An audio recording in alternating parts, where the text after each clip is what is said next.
At first, just sound, wrapping you like a blanket. Then the slow slither to the light.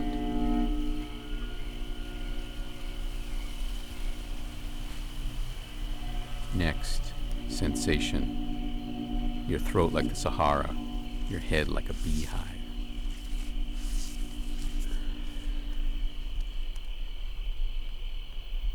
Then thoughts, pinballing like tiny freight trains on swervy mountain corridors. And finally a question, the question.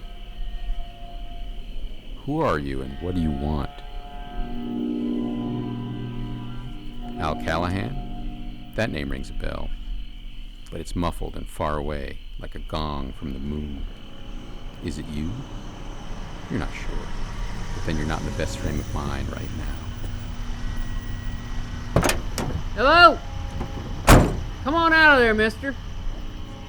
I know you're back there. There ain't no use pretending.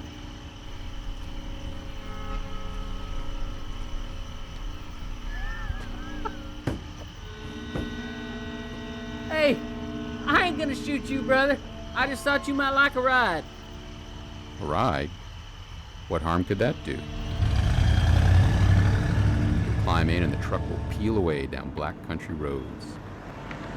The driver will look over to you and say, It's dark out here. I don't see a lot of people on this road, so I spotted you right away. Say, whereabouts you headed to?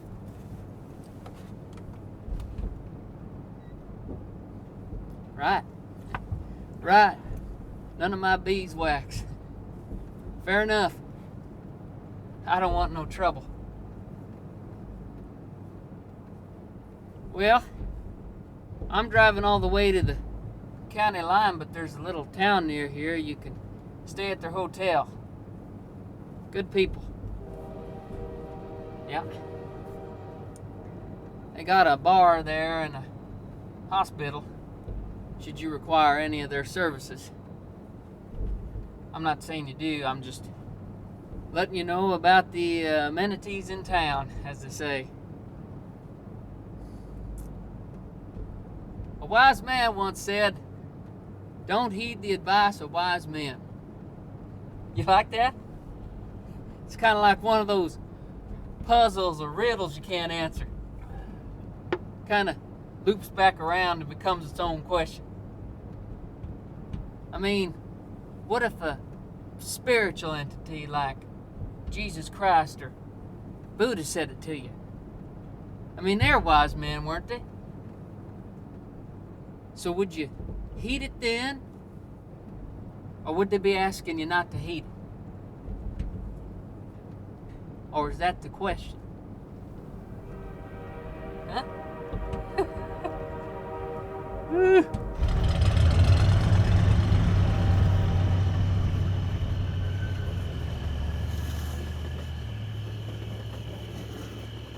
Well, here you are. Just cross those tracks and through the park, up the tiny hill, and into town proper. Good luck to you, mister. I rightly enjoyed our talk.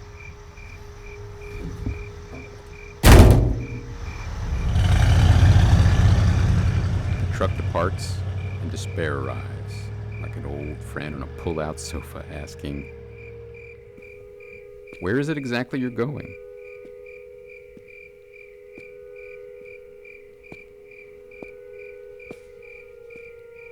These train tracks, these park lights, this hick town with a mechanic and a bar and a hotel, and here you are.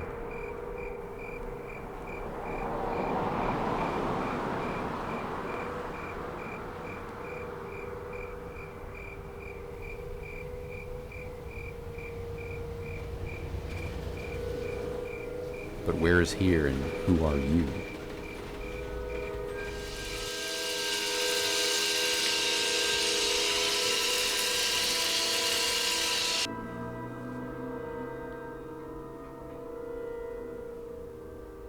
You could be any chump in a million.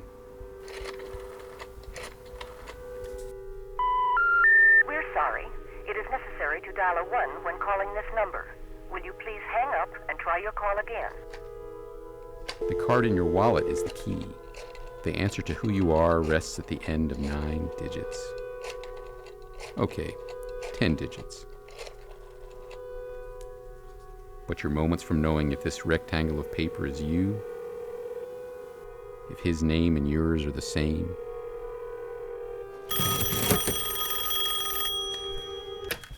Corporate accounts, Al Callahan's office. Al, is that you?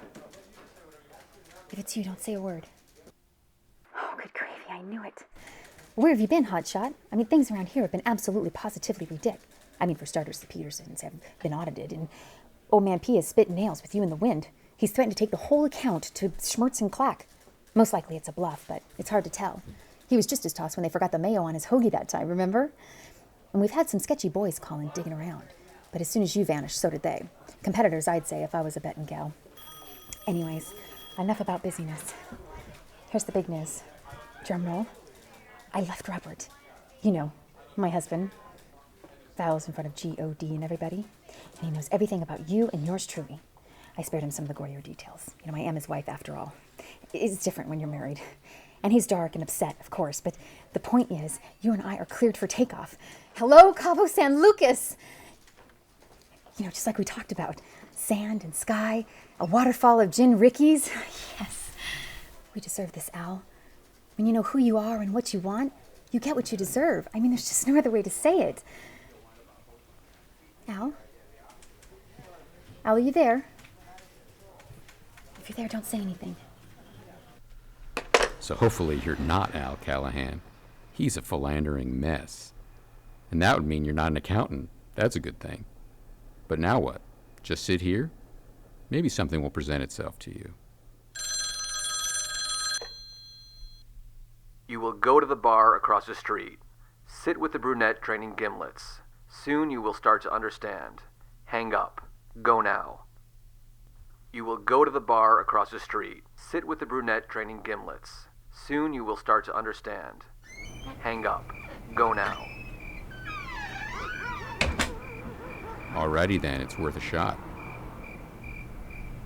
Better than rotting in the room.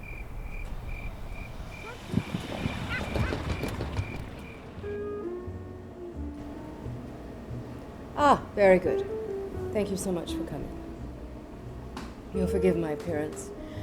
I've been sobbing. What are you having? I'll come quickly to the point. I need information about the man they found in the woods last night. He was my lover. Is my lover. However, I suspect he's been running a money laundering operation involving a large percentage of my personal fortune, second-rate electronics, and a puppet government in a third-world country, but I'm not certain. And that's where you come in. Who better to find out than Cal Halverson, renowned detective? Wait, who? He was a beautiful, complex man. It's my fault, really. 5% of the universe is matter as you and I understand it. This planet, this table, this empty glass. Coming. The remaining 95% is dark energy. Dark matter. Do you see? You sure want to. Sorry about that. It's fine, Leonard. Leave us. More is unknown than known. I don't like not knowing. But who am I? A speck. You have to accept that not knowing is 95% of drawing breath. How is your drink? Mine's delicious.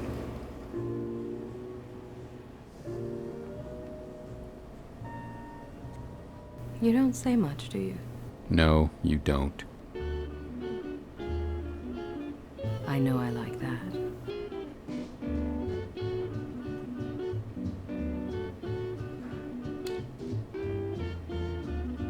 thinking of a way right now you can see this woman in all white, the pure aching person under her costume.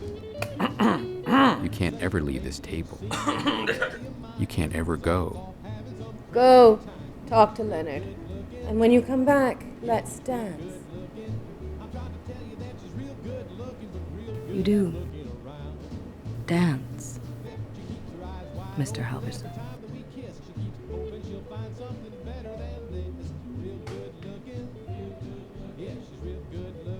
Thanks for meeting me, Detective. None of my business, but I thought you'd want some dirt on that dame before you take her case. She's in there all day long, every day, crying tears, drinking drinks, to soak up darkness. Waste of time, you ask me. I knew her third husband a little. Met him in county lockup. But he's around the bend now in the upstate nut house for writing love letters to a horse. No joke. So you have to take his words with a serving of salt. But he used to say how he was convinced that she had killed her first two husbands and how things were looking grim for him. Now, like I said, he's not a well man, so who knows? People aren't just what they seem is my point. Like me, I'm more than a drink slinger. I'm a musician. Right now, just me and a guitar, but I'll probably start playing out soon, open mics or whatever, then try to attract a label with my demo CD. My point is, music is what defines me, but to you, I'm defined by mixing drinks? Where's the justice in that, Detective? Arm pat this baboon and find the nearest exit. Ah, fresh air is like a brace of grain alcohol. You're on the street, headed for the room to sleep. Wait, why? Turn around and go back for the woman. There's ample sleep in the next life, chum. The dance. The woman you want to see in white, remember? From 2 minutes ago? Don't open that door. Oh, crap. I tried. Come on in. Now, shut the door.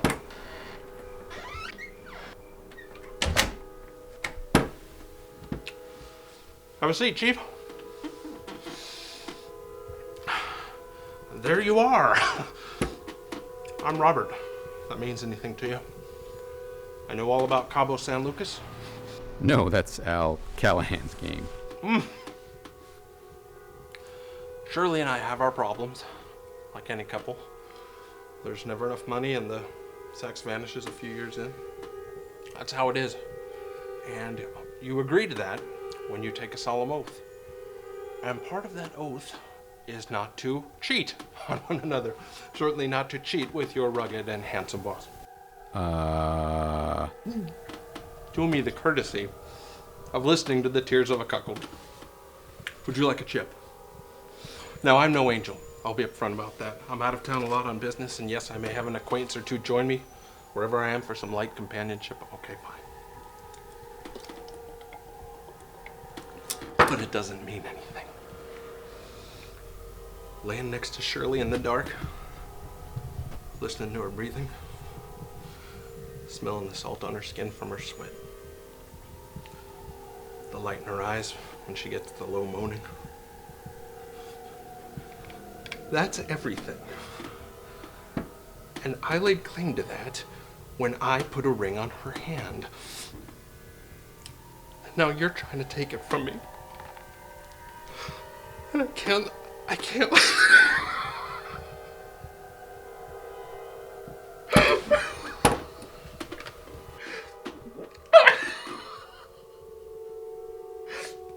Can you give me a minute? Like. Time for that dance.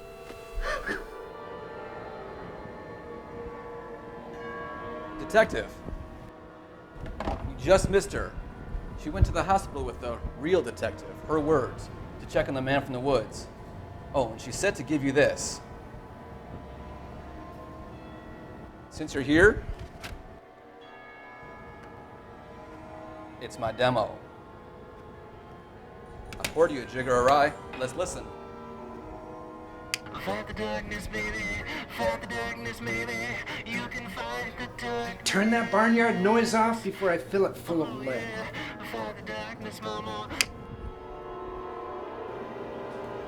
Who are you and what do you want?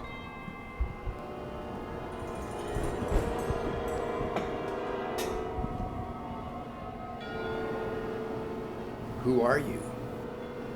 I was going to ask you the same thing. Please let the card in your wallet be the key. Please let the card in your wallet be the key.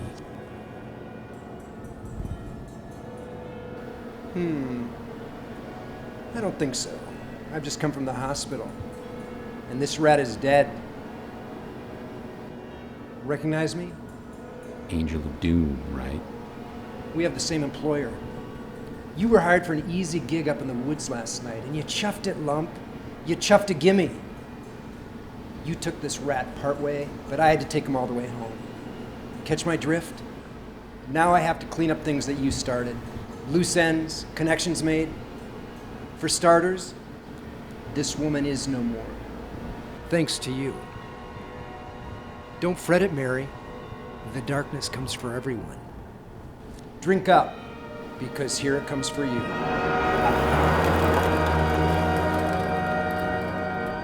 my worried blues and laugh away my frown. What I'm trying to say is get out of my way. I'm honky tonk bound. And all those prim and proper types don't like the way I am. Well, if they don't want to come along, I just don't give a ride to them. But if you'd like to join me, I'll be heading into town. I put gas in the Ford, hung a sign on the doors, and I'm honky tonk bound. That's right.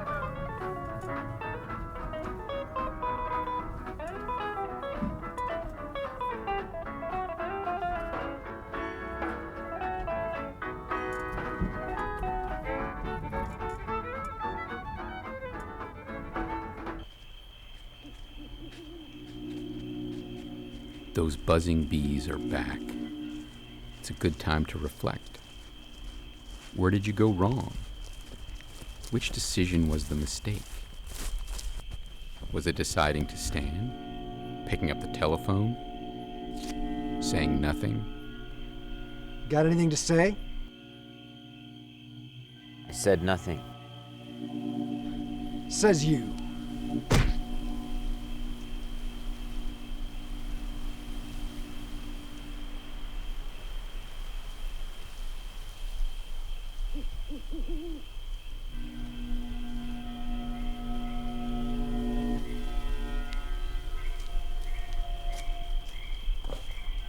Was it heeding the vain voice that ricocheted in your head?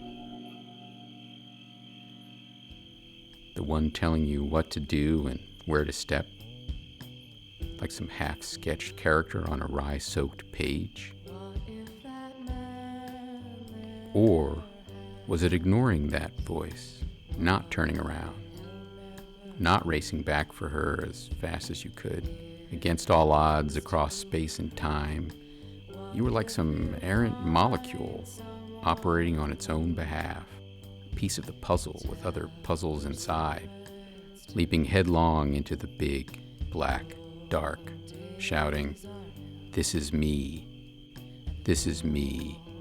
here I am."